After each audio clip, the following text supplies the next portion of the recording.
भाई भाई में बंटवारा कहानी। एक सेठ जी थे। उन्होंने अपनी सारी ज़िंदगी बहुत मेहनत की थी, इसीलिए वो काफ़ी धनवान थे। उनका नाम गांव के अमीर लोगों में आता था। उनका धंधा बहुत अच्छा चल रहा था। सेठ के पास संपत्ति भी अच्छी थी। उनके 4 बेटे थे। एक दिन सेठ को लगा कि अब मुझे अपने चारों बेटों के बीच अपनी संपत्ति बांट देनी चाहिए। उन्होंने अपनी सारी संपत्ति का हिसाब कर दिया और अपने चारों बेटे को कितना कितना देना है उसका भी हिसाब कर दिया।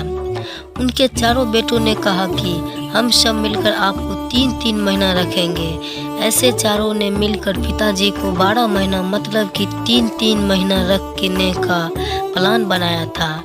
सेठ जी को भी अपने चारों बेटों के इस इरादे से कोई समस्या नहीं थी और सेठ ने और उनके चारों बेटों ने ये संपत्ति बांटने का फैसला गांव के सरपंच के सामने लेने का निर्णय लिया।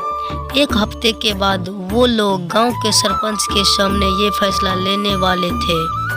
जिस दिन सेठ जी ने ये संपत्ति का बंटवारा करने का निर्णय लिया, तभी जो सबसे बड़ा लड़का था उसके दिमाग में ये बात आई कि एक बार ये बंटवारा हो जाने दो, उसके बाद मैं पिताजी को 3 महीने क्या 3 दिन भी नहीं रखूँगा। वही बात बाकी तीनों के दिमाग में भी आई थी। वो चारों सोच रहे थे कि एक बार संपत्ति अपने नाम हो जाए उसके बाद क्या करना वो तो हमें देखना है। वो चारों इतने लालची हो गए थे कि अपने पिताजी को 3 महीने रखने के भी राजी नहीं थे। जिस पिताजी ने इतनी मेहनत करके इन चारों को संभाला था, वो चारों मिलकर भी अब पिताजी को संभालने के लिए राजी नहीं थे। चारों कुछ बोल इसलिए नहीं रहे थे ताकि अगर उन्होंने पहले से ही बता दिया तो बंटवारा में उनको अपना हिस्सा नहीं मिलता। अब आखिर हफ्ता पूरा हो गया और वो बंटवारा का दिन आ गया। चारों बेटों और पिताजी ये फैसला लेने के लिए गांव के सरपंच के पास जाते हैं। गांव के सरपंच सेठ जी से पूछते हैं कि आप अपनी सारी संपत्ति अपने चारों बेटे को बांटना चाहते हो और वो चारों बदले में आपको 3-3 महीना अपने घर पर रखेंगे। क्या आपका ये अंतिम फैसला है?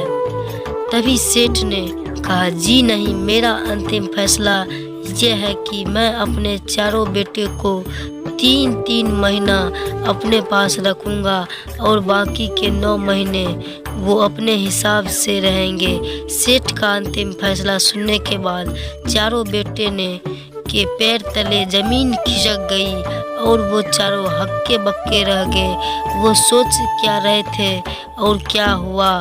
सेठ जी ने तो पासा ही पलट दिया। इस कहानी में ऐसे सेठ ने पासा पलट गया।